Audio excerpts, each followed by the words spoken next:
பாண்டி வீட்ல சோகமா இருப்பான். அப்ப பல்லவனும், சோழனும் வந்து "ஏன்டா இப்படி இருக்க? அங்க போனியே என்ன ஆச்சு?" அப்படின்னு சொல்லி கேட்பாங்க.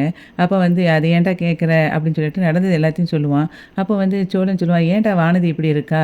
நீ இப்படி ஹர்ட் ஆகுறேங்கிறது கூட அவளுக்கு புரிய மாட்டேங்குது." அப்படின்னு சொல்லிட்டு அவன் சொல்லுவான்.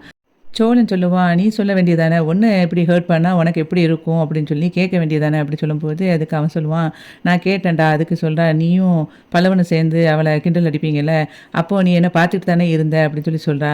நானும் சொல்லிட்டேன், "குடும்பம் வேற, ஃப்ரெண்ட்ஸ் வேற." அப்படின்னு. ஆனா அவளுக்கு அது புரியவே இல்ல அப்படின்னு சொல்லும்போது, சோழன் சொல்லுவான், "நீ கொஞ்சம் விட்டுப்பிடி. அவகிட்ட அப்படியே போய் தொங்கிக்கிட்டு இருந்தா அவ இந்த மாரி தான் பண்ணுவா.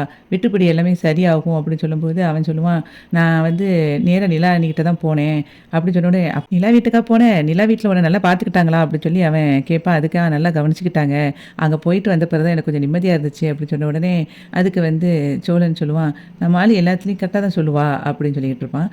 நிலாவோட அப்பா வந்து அவங்க அம்மாவ கூப்பிட்டுட்டே போயிட்டுருப்பாரு. அப்போ அவங்க அம்மா என்ன ஆச்சுன்னு சொல்லி கேட்கும்போது, நம்ம நெறைய பயந்துகிட்டு இருந்தோம்ல தேனு, ஆனா எல்லாமே சரியாயி போச்சு. நான் இப்ப தான் வந்து சேரன்கிட்ட பேசிட்டு வந்தேன். அவர்ட்ட பேசின பிறகு தான் தெரியுது நம்ம பொண்ணு எந்த தப்பும் பண்ணலன்னு. நம்ம எல்லா விஷயத்தையும் தப்பு தப்பா புரிஞ்சிருக்கோம்." அப்படின்னு சொல்லிட்டு நடந்த எல்லா விஷயத்தையும் வந்து அவர் சொல்லுவாரு. "நம்ம பொண்ணு வந்து சோழனலாம் லவ்லாம் பண்ணல. இப்ப நமக்கு தெளிவா எல்லாம் புரிஞ்சிருச்சு. கல்யாணம் பிடிக்காம மட்டும் தான் போயிருக்கா."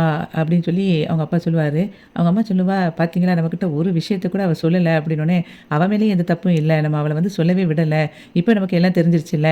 இனிமே வந்து நம்ம ஈஸியா நம்ம பொண்ண வந்து நம்ம ஊருக்கு கூட்டிட்டு போயிரலாம்." அப்படின்னு அவங்க அப்பா சொல்லுவாரு.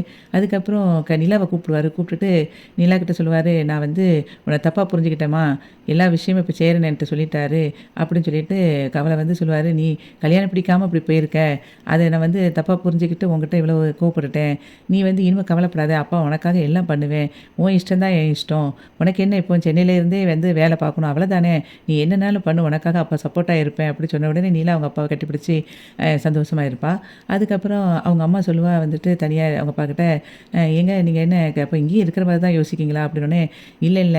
அவள வந்து எதுக்கு இந்த சின்ன சின்ன ப்ராஜெக்ட்லாம் பண்ணிக்கிட்டு, அவளுக்குன்னு பெரிய ஒரு கம்பெனிய வச்சு குடுத்துற வேண்டியதான். அவகிட்ட அப்படியே கூட்டிட்டு நம்ம எப்படியாவது போறதுக்கு நம்ம பிளான் பண்ணணும்." அப்படிங்கிற மாரி அவங்க அப்பா பேசுவாரு.